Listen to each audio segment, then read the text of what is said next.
अस्सलामुअलैकुम। Straight talk में खुशामदीद। आपके साथ मैं हूं आयशा बख्श। वफाकी हुकूमत ने इमरान खान को शिफा इंटरनेशनल अस्पताल मुंतकिल करने के सुप्रीम कोर्ट के अबूरी हुक्म के खिलाफ नजरसानी दरख्वास्त दायर कर दी है। हुकूमती मौक़िफ़ है कि अदालत ने कानूनी इख्तियार समात से तजावुज़ किया, जबकि अस्पताल मुंतकली के लिए पाकिस्तान प्रिजन रूल्स 1978 और तिब्बी माहिरीन की हतमी राय को नज़रअंदाज किया गया।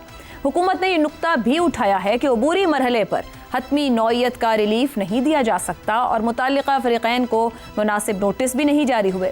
लेकिन असल दिलचस्पी कानूनी निकात से ज़्यादा सियासी रद्द अमल में है।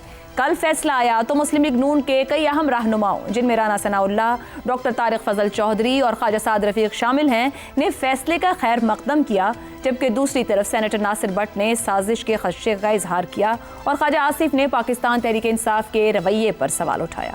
रात गए वजीर कानून आजम नज़ीर तारड़ ने वीडियो पैगाम में नजरसानी की बात की और आज हुकूमत ने अदालत का दरवाज़ा खटखटा दिया।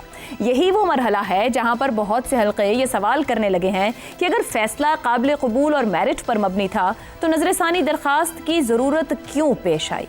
वफाकी वज़ीर इत्तलात अता तारड़ और वज़ीर ममलिकत तलाल चौधरी ने इस तासुर की सख्ती से तरदीद की कि यह फैसला PTI के लिए NRO है। इसके साथ साथ आज स्पीकर कौमी असम्बली अयाज सादिक की पाकिस्तान तहरीक इंसाफ के रहनुमाओं से मुलाकात भी रही।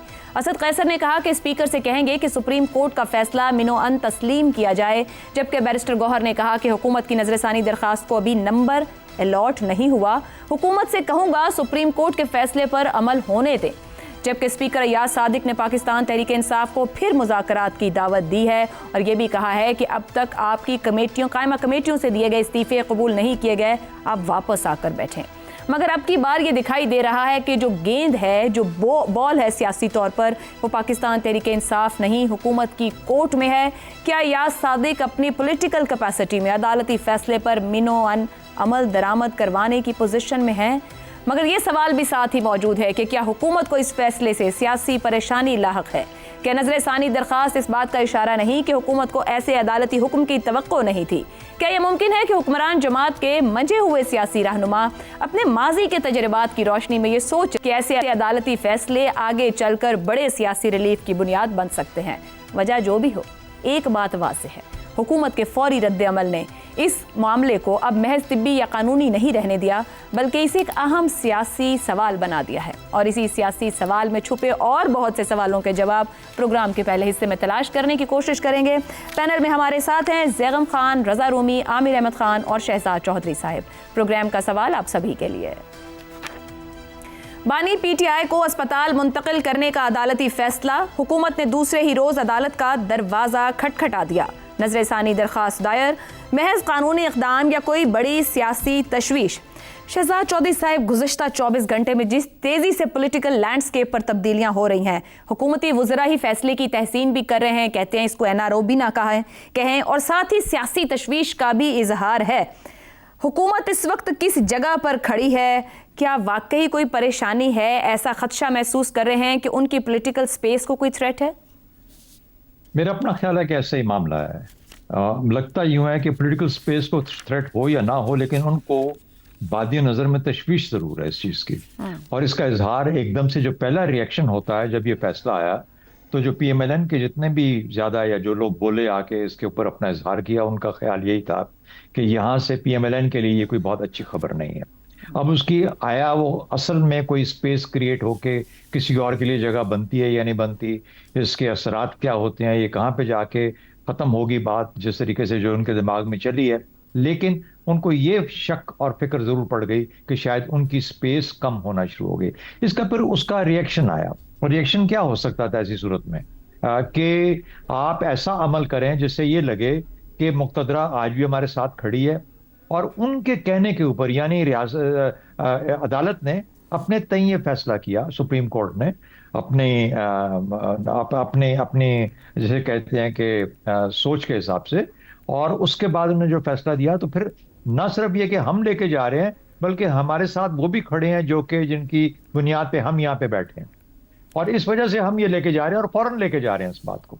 बहुत केसेस इस वक्त भी अदालतों में मौजूद हैं जो PTI या PTI के लीडरान के खिलाफ हैं, बल्कि उनके बहुत सारे लीडर्स तो इस वक्त लाहौर की जेल में भी मौजूद हैं, जिनको के बार बार उनकी जमानत की बात की जाती है। तो अगर उनकी इतना बड़ा कोई फैसला पहले आना होता, पहले आ चुका होता। तो इसलिए मैं इसको कोई छोटा फैसला नहीं समझता। और उसकी वजह सिर्फ ये हो सकती है, ये नहीं कि इस गवर्नमेंट को रिप्लेस होना है। मुझे मेरे अपने अंदाजे के मुताबिक अगली जो आने वाला दौर है उसके अंदर किस तरीके से सियासी मामला लेके चलने हैं, कौन कौन सी चीजें तब्दील होंगी, किस लम्हे पे किस लेवल पे तब्दील होंगी, उसका ताल्लुक उससे है। दूसरी बात, मेरा ख्याल है कि इस प्रेशर डालने पे जो ये काम है, जो कि जैसा पीपीपी और पीटीआई मिल रहे हैं, तो एक हुकूमत ने एक और पत्ता खेला है इस तरह की बात करके कि पीटीआई अपने आप को मुकम्मल तौर पे आजाद ना समझे। अगर वो पीपीपी के साथ मिलके हमें को रिप्लेस करने की कोशिश करेगी या किसी तरीके से हमारे लिए मुश्किलात खड़ी करेगी, तो ये एक और जिसे कहते हैं एक इनडायरेक्ट अप्रोच भी हो सकती है उसके ऊपर प्रेशर डालने की पीटीआई पे कि थोड़ा सा अभी हौसला करो, हमारे हाथ में अभी ये मामलात हैं और हम लेके चल सकते हैं। लगता है एंड में जाके चीजें सेटल हो जाएंगी। सुप्रीम कोर्ट का फैसला है, उसको फॉलो करना पड़ेगा और बेहतर भी यही है, मॉरली भी यही, अखलाकी तौर पर भी यही बात दुरुस्त है और कानून के हिसाब से भी दुरुस्त है। मेरा ख्याल है पीएमएलएन इस वक्त जिसे कहते हैं ना कि रेयर गार्ड बैटल, वो इस वक्त रेयर गार्ड बैटल कर रही है और अपने लोगों को भी तो दिखाना है ना कि हमने लड़ना है। एक और चीज हो सकती है, फाइनली बात कर दूं मैं, एक और चीज हो सकती है कि ये मौका पीएमएल अपने नवाज शरीफ साहब के ग्रुप के लिए भी एक बहुत बेहतरीन मौका है। नवाज शरीफ साहब अगर होते तो पहली बात है ये मामला ऐसे चल ना रहे होते जो इस वक्त चल रहे हैं। तो अगर फाइट करना है एस्टैब्लिशमेंट वर्सेस एनीबॉडी एस्टैब्लिशमेंट के साथ, तो वो नवाज शरीफ का ही नजरिया है जो कि गालिबन उसको उस लेवल पे, लेकिन इस वक्त उनको चुप करा दिया गया था। क्या इससे उनके साथी उभर के सामने आएंगे, वो सोच सामने दोबारा आ जाएगी, इसके बारे में कहना मुश्किल, लेकिन एक पॉसिबिलिटी हो सकती है। ठीक हो, दुरुस्त हो गया, दुरुस्त हो गया। आमिर अहमद खान साहब, जो पॉलिटिकल डेवलपमेंट्स हो रही हैं इसमें अयाज सादिक साहब से आज क्योंकि ये भी दरखास्त दायर कर दी गई, तो जो पीटीआई के रहनुमाओं की मुलाकात हुई, उन्होंने दरखास्त की कि भाई आप मिनो अमल दरामद होने दें इस फैसले के ऊपर, और बैरिस्टर गौहर यही कह रहे हैं बहुत सी चीज़ों को तब्दील करेगा। क्या पॉलिटिकल कैपेसिटी रखते हैं अयाज सादिक साहब के फैसिलिटेट कर सकें? और मजमूई तौर पर ये जो हुकूमत गई है, आप क्या समझते हैं, क्या वाकई कानूनी तसीह के लिए गई है, कोई मुमकिन सियासी असरात के खदशात के पेश नज़र गई है कि हमारे सियासी हरीफ को कोई बड़ा ही रिलीफ ना मिल जाए? कैसे आप एनालाइज करेंगे हुकूमती जो रद्द-ए-अमल रहा और जो उसके बाद वो दायर करने दरखास्त पहुंचे हैं? अच्छा, जहाँ तक अयाज सादिक साहब का कोई किरदार, ख़ास तौर पे कोई मुस्बत किरदार अदा करने का ताल्लुक है आपके सवाल का, तो उसका तो सीधा साधा से जवाब है कि नहीं। हमारी सियासी जमातों के अंदर ख़ास तौर पे जब वो हुकूमत में होती हैं, हुकूमत से बाहर भी कोई डेमोक्रेटिक कंसल्टेशन सियासी जमातों के अंदर नहीं होती हैं। सियासी रहनुमा ही फैसला करते हैं कि पार्टी ने किस तरफ जाना है, क्या करना है, और हुकूमत में आके तो ये डिसीजन मेकिंग प्रोसेस जो है ये बिल्कुल ही चंद अफराद तक महदूद हो जाता है, जिसके अंदर इस तरह के जो इलेक्टेड ओहदे होते हैं, जैसे स्पीकर हो गए नेशनल असेंबली के या सेनेट के चेयरमैन हो गए। मगर एक बड़ा माजरत के साथ बड़ा गुडविल जेस्चर तो दिया हुआ है स्पीकर साहब ने कि उनकी कायमा कमेटियों के इस्तीफे नहीं मंजूर किए, और उन्हें कह रहे हैं कि आए बैठे वापस, हम तो आपके मुंतजिर हैं। I think it's an excellent gesture जी, लेकिन उसका प्रैक्टिकल इम्पैक्ट क्या होता है मैं उसकी बात कर रहा हूँ। वो नहीं मेरा ख्याल है कि ये स्पीकर या सेनेट चेयरमैन जो होते हैं इनको एज गुड ऑफिसर्स के तौर पर सेंसिटिव मौक़ों पे तो इस्तेमाल किया जा सकता है, लेकिन आई डोंट थिंक कि ये अपनी ही क़यादत के ऊपर असरअंदाज हो सकते हैं। बाकी जहाँ तक हुकूमती पॉलिसी का ताल्लुक है, हुकूमती फैसले का कि इसको रिव्यू करें, देखें अच्छा मैंने सुना था कि कमज़ोर किरदार के लोगों पर जब मुश्किल वक्त आता है ना तो उनकी अकल बिल्कुल ही घास चढ़ने चली जाती है। तो ये काम जो कि इस हुकूमत को अपने तौर पर ही पहले दिन से ही कर लेना चाहिए था, अब अदालत के कहने पे भी अगर वो हिचकिचा रही है तो मुझे लग रहा है कि जो मैंने सुना था ना वही मैं देख रहा हूँ। देखिए, इनकी इमरान खान साहब से एक बड़ी ग्रीवेंस क्या थी कि जब वो इक़्तिदार में थे तो उन्होंने इनको जेलों में डाला, इन पर मुकदमे कायम किए, रियासती वसाइल और रियासती इदारों को इनके खिलाफ इस्तेमाल किया। अब अगर तो ये मुस्बत सियासत करने वाले होते या उनकी वो सोच होती मुस्बत सियासत वाली, तो सबसे पहला काम इनको ये करना चाहिए था कि जो इमरान खान ने किया उसके बिल्कुल बरक्स करते। ठीक है, अगर उनके ऊपर मुकदमे बने और वो जेल में भी चले जाते, लेकिन जिस तरह की टोटली अनरीजनेबल पाबंदियां हमने देखी हैं उनके ऊपर, जेल के अंदर कि फैमिली नहीं मिल सकती है, पार्टी वाले नहीं मिल सकते हैं, वकला तक उनके जो हैं उनसे नहीं मिल सकते, ये काम ये बिल्कुल नहीं करते। इसलिए अच्छा मुझे लगता है कि ये जो उनका फैसला है अदालत में जाने का, क्या होगा, ज़्यादा से ज़्यादा मामले को थोड़ा सा और ज़्यादा घसीट लेंगे, लंबा कर देंगे, डिले कर देंगे इस प्रोसेस को। फैसला रिवर्स होना तो ज़रा मुश्किल लग रहा है ना, रिवर्स होना प्राइवेट अस्पताल से सरकारी अस्पताल में ले आएंगे मैक्सिमम, पर फैसिलिटेट तो करना पड़ेगा। हाँ, ये हाँ, ये छोटे मोटे जो है ना, ये मीन मेखे निकाल के वो उसको मामले को थोड़ा सा आगे तूल देने की कोशिश जो है वो तो हो सकती है, लेकिन अगर सियासी एतबार से उसको देखें ना आयशा, तो वो बिल्कुल ही मुझे लग रहा है कि ये ना इसका सियासत से मुझे कोई ताल्लुक नज़र आ रहा है ना कानून से, ये सिर्फ कम नजरी और तंग दिली से मुझे इसका ताल्लुक नज़र आ रहा है, जिसका बहुत बड़ा नुकसान हुकूमत को हो रहा है, जो उसको पहले दिन से नहीं समझ में आ रही थी। और हैरानगी मुझे सिर्फ इस बात की है कि इतना वक्त गुजरने के बाद भी उनको इस बात की समझ नहीं आई कि इमरान खान के साथ बुरा सलूक जो है वो अपने साथ बुराई कर रहे हैं। उनको इस बात की समझ नहीं आ रही है। काश कि हमारे सियासतदान ये समझे कि एक ही रिंग में उतरना है इनको। वेरी वेल, ठीक कह रहे हैं आप। रज़ा रूमी साहब, क्या मुस्लिम लीग नून का जो फौरी रद्द-ए-अमल था और फिर उसके बाद वो दरख्वास्त दायर करने तक पहुंचे, शुरू में कैलकुलेट नहीं कर सके, एहसास नहीं हुआ, माजी में हुए तजर्बात ने सिखाया कि ये सब कुछ भी हो सकता है, या फिर पाकिस्तान तहरीक इंसाफ पर, जो पर शहजाद साहब ने भी एक बात की कि दबाव रखने की काविश है, क्योंकि गुज़िश्ता रोज़ भी मुलाकात एक्सपेक्टेड थी, नहीं हुई, आज मुलाकात हुई है पीटीआई के पास। वैसे मैं तो अपनी इब्तिदाई में बात कर रही थी कि गेंद किसके कोर्ट में है, बट अभी मैं रियलाइज़ कर रही हूँ कि समझ नहीं आ रही कि सियासी तौर पर गेंद किसके कोर्ट में है। पीटीआई को आज दोनों हाथों से पीपल्स पार्टी भी वेलकम कर रही है और नून लीग भी कर रही है। सो हुकूमत का रद्द-ए-अमल कितना जेन्युइन लग रहा है और कितना सिर्फ प्रेशर रखने के लिए है? जी आयशा, देखिए, हुकूमत का रद्द अमल और पाकिस्तान मुस्लिम लीग नून का रद्द अमल बिल्कुल समझ में आता है, क्योंकि वो ये देख चुके हैं जवाहर भाटा पाकिस्तान की सियासत का, और उसमें जब तब्दीली आती है तो वो किस सूरत के साथ आती है। यहाँ भी ये सबको मालूम था कि एक दिन ये मामलात जो है तय होंगे, कहीं ना कहीं कोई सेटलमेंट, कोई अंडरस्टैंडिंग या डील या ढील जो भी कहा जाए वो होनी है, लेकिन शायद ये कुछ कबल अज़ वक्त हो रही है, इस वजह से बहुत हैरानी और परेशानी का कबल अज़ वक्त इज गुड वैसे। जी, तो इसलिए कबल अज़ वक्त हो गई है। आपको पता है ये यूजुअली होती थी कि साल एक का भी था टाइम।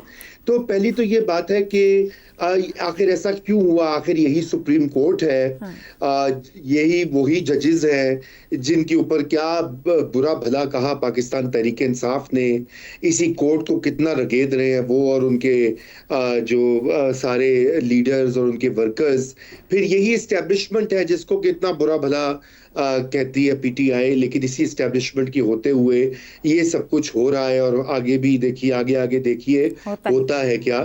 तो क्योंकि अभी तो इब्तिदाई इश्क है, रोता है क्या, मेरे ख्याल से इस शेर पे बात खत्म कर देनी चाहिए। लेकिन वाकया यूं है कि मेरे ख्याल से ये एक ऐसा फैसला है कि जो कि मालूम था कि एक पॉइंट के ऊपर कोर्ट्स जो है वो इंटरवीन करेंगी, और गवर्नमेंट प्रिपेयर्ड नहीं थी इसके लिए पूरी तरह से। और शायद यही वजह कि उसके बहुत सारे पीएमएलएन के जो लोग हैं उन्होंने तो साजिश भी करार दे दी। वो भट्ट साहब ने कहा कि जी तो नवाज शरीफ की हुकूमत के खिलाफ एक और साजिश हो गई है, वगैरह वगैरह। तो ये उनकी एक तो प्रिपरेशन नहीं थी। मगर बात यहाँ तक नहीं है जो आज रज़ा साहब प्रेस कॉन्फ्रेंस की गई तलाल चौधरी और अता तारड़ साहब की जानिब से, उसमें तलाल चौधरी साहब ने तो कह दिया कि सब कुछ ठीक है, इसको कोई एनआरओ ना समझ रहे पीटीआई, और बड़े तवील अरसे तक, यानी कि कह रहे हैं बड़ी देर तक सब कुछ ठीक ही रहेगा। वो जो अभी आपने कहा ना कि वो कबल अज़ वक्त है, या वो नहीं समझ पाए, वैसे हमारे यहाँ सभी हुकूमतें समझती हैं कि सब कुछ ठीक है। जी, वो अभी तक तो यही समझ रहे हैं। देखिए, अभी भी कोई एज सच मौजूदा फेडरल गवर्नमेंट को कोई खतरा नहीं है। ये ऐसा नहीं है कि ये एक फैसले के बाद कोई हालात इतने जल्दी बदलेंगे कि चंद ही महीनों में धड़न तख्ता हो जाएगा, फिलहाल उसके आसार नहीं है। मगर ये बात जरूर है कि एक कोशिश इस वक्त की जा रही है पॉलिटिकल अकोमोडेशन की, यानी कि एक कौमी इत्तेफाक राय पैदा किया जा रहा है जो 28वीं आईनी तरमीम ने आना है। आयशा, इसके ऊपर भी हम बात कर चुके हैं। सबसे पहले तो उसमें मकामी हुकूमतों का मसला है, उसमें एनएफसी अवार्ड के अंदर जिलाई हुकूमतों के लिए कुछ रुकूम मुख्तस करने का फैसला है ताकि सूबे जो है वो स्टाफ ना कर सके लोकल गवर्नमेंट्स को, और फिर नए एडमिनिस्ट्रेटिव यूनिट्स का भी मामला है जिसके ऊपर काफी वर्किंग हुई है और बातचीत जारी है, और वहां से रेजिस्टेंस आ रही है पाकिस्तान पीपल्स पार्टी से भी और पीएमएलएन से भी। पीएमएलएन जो है वो पीपीपी के पीछे उनका कांधा इस्तेमाल करके इस पूरी चीज की मुखालिफत करी है। देखिए ना, ये पार्टीज इंट्रेंच्ड हैं, पीपीपी इंट्रेंच्ड है सिंध में, और पीएमएलएन जो है वो पंजाब में इंट्रेंच्ड है। वो समझते हैं पंजाब उनकी राजधानी है, पीपीपी समझती है कि सिंध उनकी राजधानी है। तो इस पूरी चीज को शेक अप किया जा रहा है। इसलिए इसलिए गालिबन ये एक मैसेजिंग भी है इन दोनों बड़ी पार्टियों के लिए कि अगर आप ये समझते हैं कि आप इस मामले पर नहीं चलेंगे हमारे साथ, तो फिर और ऑप्शंस भी मौजूद हैं और उस ऑप्शन का आइए रास्ता खोल देते हैं। तो एक तो ये बात है। अब मैं आपको दूसरी चीज ये भी बता दूं कि ये भी थ्योरी गर्दिश कर रही है काफी अरसे से, काफी हफ्तों से मैं सुन रहा हूं कि शायद जो है अगले एक साल के अंदर अंदर या उससे पहले ही कोई कौमी हुकूमत बन जाए जिसमें सारी पार्टीज शामिल हों, मौजूदा कोलिशन भी हो और पीटीआई के लोग भी शामिल हो और उस कौमी हुकूमत के अगले टॉपिक पे भी रजा साहब इस पर आते हैं। आपने बिल्कुल सही कहा, ऊपर पॉलिटिकल अकोमोडेशन का लफ्ज इस्तेमाल करके भी इसको मजीद खोल दिया है कि किधर रास्ता जाएगा। ज़ैगम साहब, हुकूमत चली गई है अदालत, बजाय के खान साहब को शिफ्ट करती अस्पताल, खुद अदालत पहुंच गए हैं। क्या हुकूमत फैसले पर मिनोअन अमल करवा कर सियासी अदम इस्तेहकाम के खात्मे की बुनियाद रखने की सियासी जुर्रत का मुजाहिरा करेगी? आयशा, परेशानी की बात है, बहुत परेशानी किसके की बात लिए? है। पुराने इश्क की आग अगर दोबारा भड़क उठे तो हंसते बसते घर उजड़ जाते हैं। वाह। और शबाना रोज की मेहनत जो है वो रायगां हो जाती है। आप देखिए, कल तक ये मुस्लिम लीग नवाज वाले बूम बूम जस्टिस कर रहे थे। तारिक फजल चौधरी साहब कह रहे थे लेटर एंड स्पिरिट में अमल होगा। राना सनाउल्लाह साहब कह रहे थे मेरिट पर फैसला होगा। और आज ये अर्जियां लेकर दोबारा सुप्रीम कोर्ट पहुंच गए हैं। अब जाहिर है शाम तक किसी ने समझाया होगा। अब किसने समझाया है ये हमें मालूम नहीं है, लेकिन ये बात बहुत अहम है। अगर बुजुर्गों ने समझाया होता तो फिर तो आज उनके चेहरे ऐसे होते जैसे गोल्डन सेब हैं। वो तो हमें नहीं नज़र आ रहे। तो इसका मतलब है बुजुर्गों ने तो नहीं समझाया। घर में ही इन्हें यह मशवरा मिला है कि आप जाओ और अपना डिस्प्लेयर जाहिर करो कि ऐसा नहीं होना चाहिए था। अब दलील उनके पास कानूनी तौर पे तो ठीक है। देखिए, कानूनी एक बात बनती है, वो कहते हैं जी प्रिजनर्स रूल अलाउड नहीं करते कि टर्शरी हॉस्पिटल यानी वड्डा अस्पताल जो है वो सरकारी मौजूद है और फिर प्राइवेट अस्पताल में हम लेकर जाएं और फिर प्रेसिडेंट कायम हो जाएगा। लेकिन आप ये बताएं, ये 8 महीने प्रिजनर रूल जो हैं वो किस चरागाह में चरने गए हुए थे? ये 8 महीने में कोई प्रेसिडेंट कायम नहीं हुआ। अभी तक तो ये प्रेसिडेंट कायम हो चुका है कि 8-8 महीने किसी फैमिली मेंबर को मिलने नहीं दिया जाएगा। लेकिन अब जो है वो इनको प्रेसिडेंट याद आ गया कि देखिए नया प्रेसिडेंट कायम नहीं होना चाहिए। प्रिजनर रूल जो है वो बहुत ही अहम होते हैं। इस वक्त इसलिए कोई बहुत परेशानी की बात नहीं है कि महदूद किस्म की रियायत मिली हैं। अब एक लिहाज से रियायत अहम है कि प्राइवेट अस्पताल पसंद का अदालत ने दे दिया, 1 महीने का वक्त भी दे दिया। लेकिन देखिए उसके साथ अदालत ने बहुत सख्त कंडीशंस लगाई और ये कंडीशंस पीटीआई की ना सिर्फ इमरान खान की सियासत को यानी कैद के दरमियान में उनकी राब्ते को महदूद करती हैं, बल्कि पीटीआई का जिस तरीके से पीटीआई इमरान खान को इस्तेमाल करती है सियासत के लिए, शायद इस्तेमाल का लफ्ज ठीक नहीं होगा, वो उनके लीडर हैं। मगर ज़ैगम साहब ऐड कीजिएगा, बैरिस्टर गौर ने खास तौर पर दरखास्त की है पीटीआई के सोशल मीडिया एक्टिविस्ट से और वो व्लॉगर्स जो बाहर बैठकर गुफ्तगू कर रहे हैं, वो उन्हें कह रहे हैं कि कोई मनफी तासुर ना दें और कोई ऐसी गुफ्तगू और बात ना करें जो कि इस पूरे मामले को नुकसान पहुंचाए। तो आप देखिए ना हुकूमत का कितना फायदा है, हुकूमत का इससे कितना मसला हल होता है कि इमरान खान की सेहत के बारे में जितने मसले खड़े हो गए थे, जो तूफान खड़े हो गए थे, वो सब के सब खत्म हो जाते हैं और सेहत का सारा मसला फैमिली के जिम्मे और प्राइवेट अस्पताल के जिम्मे हो जाता है। कितना एक बड़ा बोझ जो है वो उतर जाता है। दूसरी बात यह है कि इतनी बड़ी पाबंदियां खुशी खुशी फैमिली ने भी कबूल कर ली, पीटीआई ने भी कबूल कर ली और वो खुद सबको समझा रहे हैं कि इस पर बात नहीं करनी और फैमिली को और पार्टी को भी बताया कि अब एहतजाज की तरफ जाएंगे तो इमरान खान को जो रियायत मिली है वो वापस चली जाएंगी। ठीक हो गया। अब इससे ज्यादा आप मुझे बताइए क्या चाहिए हुकूमत को? परेशानी तो उनको सिर्फ ये हो सकती है कि जो कस्टोडियल एनवायरनमेंट था यानी जो कैद का माहौल था, जिस तरीके से इमरान खान उनके कंट्रोल में थे, अब उस तरह कंट्रोल में नहीं रहेंगे। पार्टी से उनका राब्ता हो सकता है, फैमिली के साथ, लेकिन उस राब्ते का क्या फायदा जब इतनी मगर पता नहीं ना चलता हमारे सियासी हालात में जो रवायात हैं। खुद मुस्लिम लीग नून तो वहां से गुजर कर आई है ना, खुद भी ऐसे रिलीफ्स लिए हैं, सो खौफ तो आता ही है ना। बस मुझे लगता है आपने मशवरा दिया था कल शाम को। मैंने नहीं दिया था। यही खदशात हैं, यही खदशात लेकर वो बेचारे परेशान हो रहे हैं और आगे की भी सोच रहे हैं कि कहीं बात आगे बढ़ती गई तो और क्या कहीं होगा? आज दोबारा ठीक बड़ा हो कुछ गया तो जी। फिर मगर क्या यहाँ होगा? पर भी रजा रूमी साहब ने बात की कि निज़ाम की दुरुस्ती के लिए वो पॉलिटिकल अकोमोडेशन की जा रही है, जहाँ ऑप्शंस खुले हैं और तमामी टूल्स इस्तेमाल किए जाएंगे और हर तरह का दबाव भी रहेगा, और वो सियासी हिलजुल हमें गुज़िश्ता 24 से 48 घंटे में दिख भी रही है। मजीद गुफ्तगू करते हैं इस ब्रेक के बाद।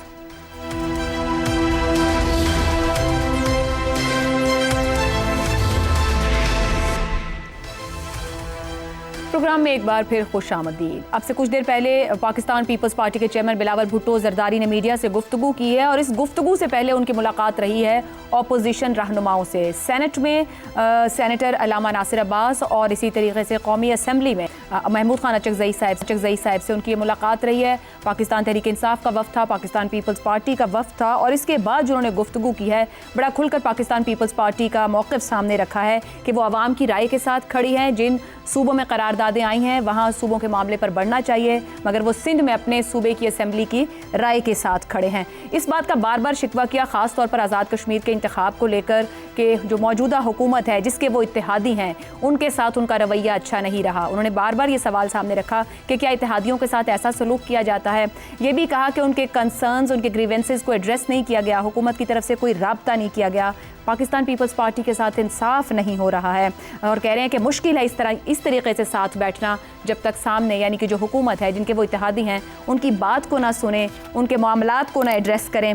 मगर वहीं उन्होंने अप्रिशिएट किया है सुप्रीम कोर्ट के फैसले को, और हुकूमत को पहले ये सब कर लेना था। साथ ही वो ये भी कह रहे हैं कि किशन के साथ जो राब्तों का फुकदान था वो मामला ख़त्म हो गया है। अब देखना यह है, जो ऊपर गुफ्तगू हो रही थी कि एक पोलिटिकल अकोमोडेशन की सूरत हाल नज़र आ रही है, फौरी तो नहीं मगर आने वाले दिनों में जो अब आगाज़ हो रहा है ये सियासी तौर पर कोई तब्दीलियाँ लेकर आएगा। इसी पर पैनल के सामने सवाल रखेंगे। एतराज़ात दूर होने तक नून लीग के साथ कोई ताउन नहीं, पाकिस्तान पीपल्स पार्टी के बगैर कानून साजी हो सकती है तो कर लें, पेज एक भी हो सकता है मगर दाल में कुछ तो काला है। बिलावल भुट्टो का खुला सियासी चैलेंज या सियासी तब्दीली की आहट। ज़ैगम खान साहब, इस्लामाबाद में भरपूर तौर पर सियासी एक्टिविटी हो रही है, सेशंस का भी आगाज़ हो चुका है। बिलावल भुट्टो जरदारी की मुलाकातें होना गुज़िश्ता रोज़ भी खबर थी कि होगी, मगर अब आज जाके मुलाकातें, और वो खुश हैं इस बात पर कि जो राब्तों का फुकदान था अपोजिशन के साथ वो अब ख़त्म हो गया है। आपको लगता है पाकिस्तान तहरीक इंसाफ और पीपल्स पार्टी, हम गुज़िश्ता दिन भी सवाल पोस्ट कर रहे थे कि करीब आते दिखाई देते हैं, या सिर्फ हुकूमत को कह रही है पीपल्स पार्टी कि हमारी तरफ तवज्जो करो, हम इत्तेहादी हैं, हमारे मसाइल को भी हल करो?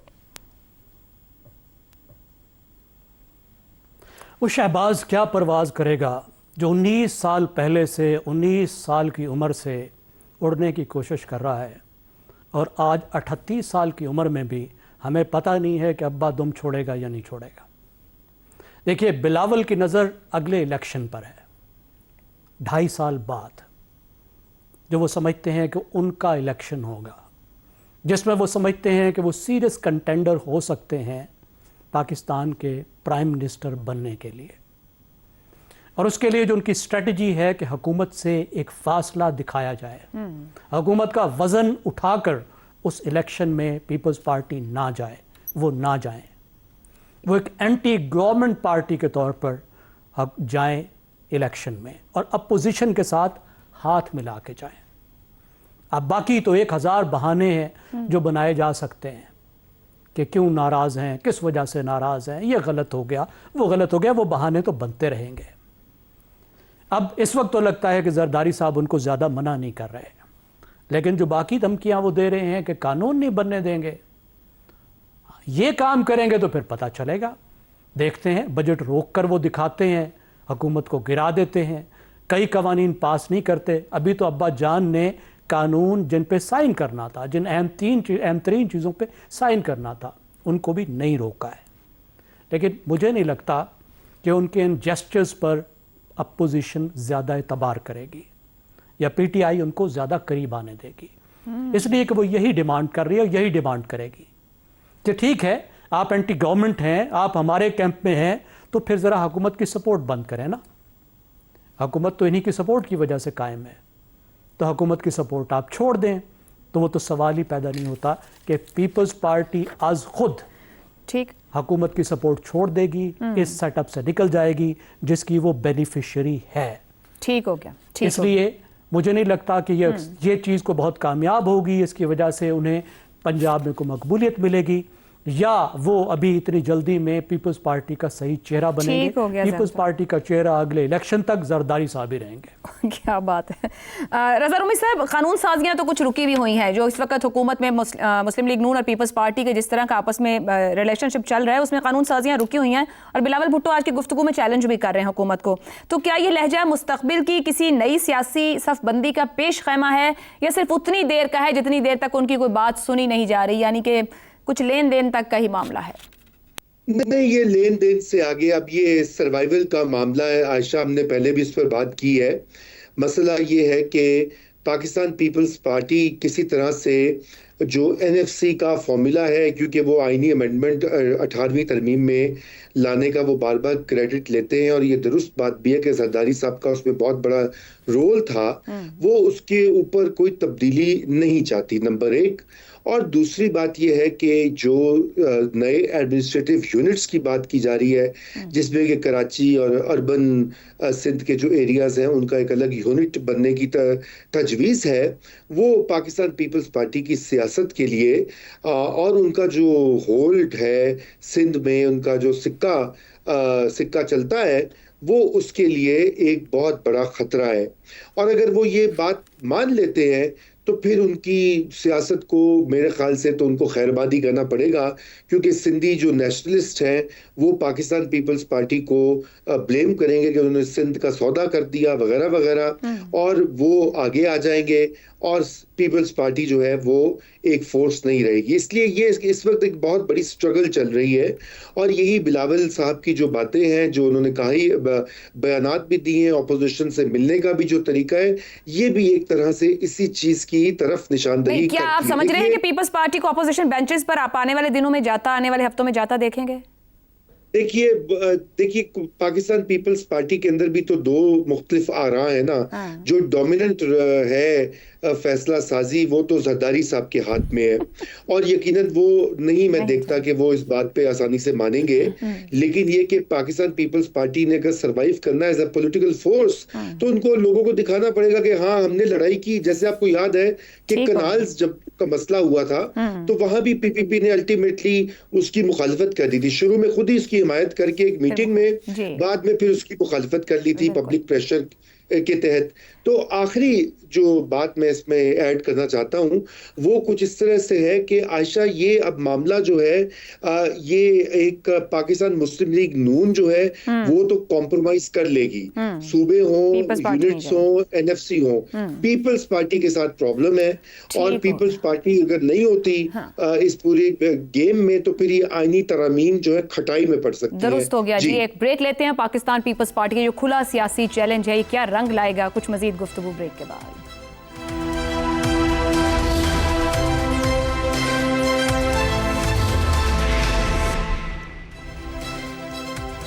प्रोग्राम के आखिरी हिस्से में एक बार फिर खुशामदीद। शहजाद चौधरी साहब, गुफ्तगू यहाँ तक पहुंची, क्या नून लीग और पीपल्स पार्टी के दरमियान इख्तिलाफ सिर्फ चंद सियासी एतराज़ात तक ही महदूद है, या इख्तिदार के ऐवानों में कोई बड़ी खलीज हो चुकी है? नहीं, गल वध गई, मुख्तारिया गल वध गई। अच्छा, अब ये और ये जो ना बिलावल भुट्टो जुजियात में फंसे हुए हैं। आज़ाद कश्मीर का इलेक्शन अब थिंग ऑफ द पास्ट, मामलात कहाँ से कहाँ चले गए। ये जो खौफ है ना, जो कि आपको बारहा नजर आता है कि सिंधी नेशनलिस्ट, कमाल है, हमें बलोच नेशनलिस्ट का खौफ नहीं है, हमें खैबर पख्तूनख्वा के नेशनलिस्ट का खौफ नहीं है, पख्तून नेशनलिस्ट का। पंजाब में कोई नेशनलिस्ट नहीं एग्जिस्ट करता, लेकिन सिंधी नेशनलिस्ट पाकिस्तान के। लेकिन ये बात सही है, ये मेरे हाल में इसमें कोई शक की बात नहीं है, क्योंकि उसकी वजह ये है कि इन्होंने उसको बहाना बनाया हुआ है, पाकिस्तान पीपल्स पार्टी ने, कम से कम या उनकी लीडरशिप ने, कि सिंधी नेशनलिस्ट जो है ना, वो कमाल, वो आगे से रास्ते में पता नहीं क्या हो जाएगा पाकिस्तान में या सिंध के अंदर। अच्छा, असल में इनको जो मसला आज़ाद कश्मीर इलेक्शन का नहीं होना चाहिए, इनको फिक्र करनी चाहिए 28वीं तरमीम की, सदर की पोजीशन की, आइंदा के सियासी नक्शे की। ये तीन इनके फिक्रमंद होना है, तो इन तीन चीजों के बारे में। और चूंकि ये मानेंगे किसी चीज के लिए नहीं, तो फिर होगा क्या? वही जो रजा रूमी साहब आपको पिछले जवाब में बता रहे थे, कि फिर आहिस्ता आहिस्ता हम उस ग्रैंड बार्गेन की तरफ जा रहे हैं, जहां पर कोई नेशनलिस्ट गवर्नमेंट है, कोई एक ऐसा कंसेंसस है। हो सकता है रजा रब्बानी साहब को दोबारा एक किसी और पार्लियामेंट्री कमेटी की लीडरशिप दे दी जाए इस दफा 28वीं तरमीम के बारे में, और उस 28वीं तरमीम में सब मिलके वो ऐसा मामला कर जाएं जो कि ये चाह रहे हैं किस तरीके से हो जाए। खुद कर लें तो अच्छी बात है, नहीं तो ये सब मिलके कर लें। तो ये रास्ता बनता जा रहा है और इनको ख्याल करना चाहिए कि बहुत सारी चीजें और भी खतरे में खड़ी हैं। सदर आजाद कश्मीर साहब, जब सदर हमारे जो हैं सदर पाकिस्तान जरदारी साहब की तबीयत भी इतनी ठीक नहीं रहती, तो इस इम्तिहान में से नहीं गुजरना चाहिए, ना गुजारे हैं। इम्तिहान मामलात आगे की तरफ जा रहे हैं। 26 के बाद 27 के बाद का जो सियासी नक्शा है उसके खतो खालस वाज़े होकर सामने आ रहे हैं, उसकी फिक्र करें। आमिर साहब, बिलावल भुट्टो कहते हैं एक पेज है या नहीं कुछ नहीं कह सकता, मगर दाल में कुछ काला है। क्या वाकई 1 पेज किसी बड़े सियासी ब्रेकअप से पहले आखिरी बार आजमाया जा रहा है? अच्छा, जब मैं सहाफ़त में आया तो ज़ावला का दौर था ना, बड़ी सख्ती थी, तो सड़कों पे निकल कर एहतजाज करने का तो सवाल ही नहीं पैदा होता था। कभी कभी खबरें आ जाती थी कि किसी महकमे ने कलम छोड़ हड़ताल का ऐलान कर दिया। गोया कि वो सारे के सारे लोग दफ्तर आया करते थे, हाज़िरी लगाया करते थे, लेकिन सारा दिन कोई काम नहीं किया करते थे। मेरा ख्याल में इस वक्त बिलावल भुट्टो जरदारी साहब और उनकी पार्टी जो है ना, वो ज़्यादा से ज़्यादा कलम छोड़ हड़ताल ही कर सकते हैं, क्योंकि बाकी फैसले जो है ना वो उनके बस में नहीं हैं।